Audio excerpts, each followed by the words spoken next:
Hi everybody, I'm Chris and I did the Dust Bowl. I'm going to start by apologizing for any feedback that's happening. My laptop doesn't seem to want to record this right, so there's a little bit of a buzzing every time I tested it. But anyway, like I said, I did the Dust Bowl. Now the Dust Bowl is also referred to as the Dirty 30s, and it's a period of time characterized by severe dust storms in which all but destroyed the ecology and agriculture of the prairies in the U.S. and parts of Canada. Prior to the Dust Bowl, in the many years leading up to it, we saw a lot of westward expansion in the U.S., and pioneers began settling in the prairies due to the fertile lands and the grassy fields, which were great for farming. These settlers were prosperous for many years, but after a World War I recession hit, it led them to looking for ways to increase profit, which came in the form of purchasing new mechanized farming equipment. And with this equipment, the farmers increased production so much that between 1925 and 1930, they had plowed 5 million acres of previously unfarmed land. And severe drought came with an economic depression that led farmers to trying to maximize profits through poor agricultural practices. And eventually, this overproduction of wheat led to severely reduced market prices. So in an attempt to earn back some profits, the farmers expanded their fields and heavily ramped up production, which ultimately saturated the market and caused problems.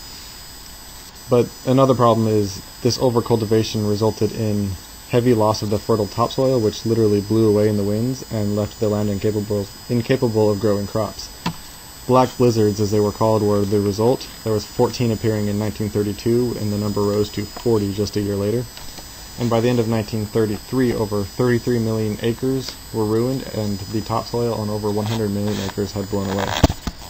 About 30% of the farmers who were previously accustomed to the modern financial stability and amenities of the time in the area were forced out due to inability to pay their bills. These nicknamed Okies headed toward California in search of migrant work. Since only about 20% were from Oklahoma, the Okie was just a general nickname that referred to any poor migrant from the Southwest. And California did not welcome these migrants as there was not enough jobs to go around, and this caused some economic problems in that regard. And as you can see on the bottom here, I posted a picture of where the Dust Bowl is just for some perspective, if you'd like to see that. The government did take action eventually. In 1933, FDR enacted the first of many mortgage relief acts to help out farms during the drought. And in 1934, the Taylor Grazing Act came out as the government reserved 140 million acres as protected land in order to monitor and encourage rehab and conservation of the land. We also start to see the CCC, WPA, and more agencies play a role here. Some of the agencies set up by the government included the Emergency Relief Appropriation Act, which formed the WPA as a subsidiary. Then we have the Resettlement Administration and a few others whose purposes were to assist farmers and promote rehabilitation of the land. The CCC, as we all know at this point, did a lot of work contributing to water conservation and prevention of further erosion.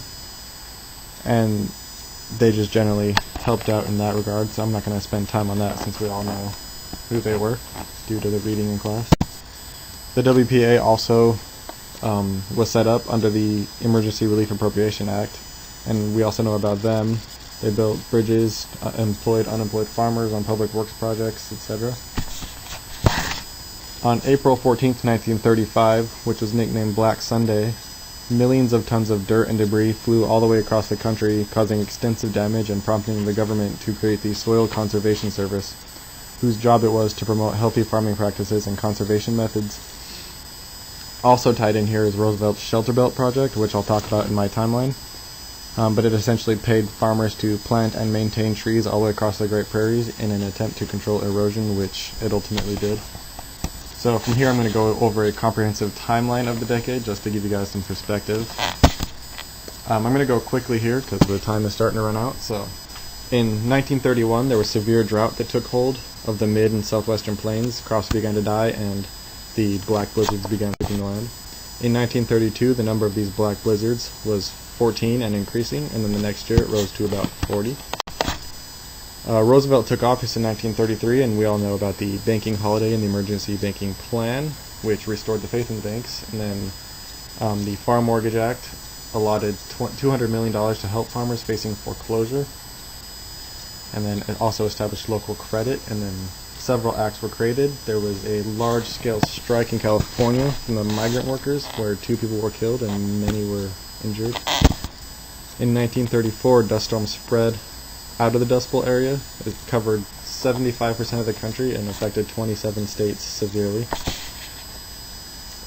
The Frazier-Lemke Farm Bankruptcy Act, which restricted the ability of banks to dispose of farms in times of distress, and then the Yearbook of Agriculture in 1934 announced that 35 million acres of land had been destroyed for crop production and 100 million acres had lost all of its topsoil. Black Sunday happened in 1935 on April 14th, as I mentioned before. The Drought Relief Service was created. The Emergency Relief Appropriation Act, which I mentioned earlier, was also created. And then erosion was declared as a national menace. In 1936, there were some issues in LA where the police were trying to keep out undesirables from coming into the country, or the state. The Shelter Belt project, which I mentioned earlier, happened in 1937 with a large-scale planting of trees, ended up ultimately solving some issues there and making erosion better. In 1938, extensive replowing of land into furrows, shelter belts, and other conservation methods had reduced the soil blowing by 65%. Then rain finally came in 1939, bringing an end to the drought. And so now we see about 90% of the arid land in North America today suffering from moderate to severe desertification. Sorry, that's a hard word. Conservation practices help to prevent another Dust Bowl, but experts aren't sure if it will be enough. So there's a little PSA for you there. And that's my presentation.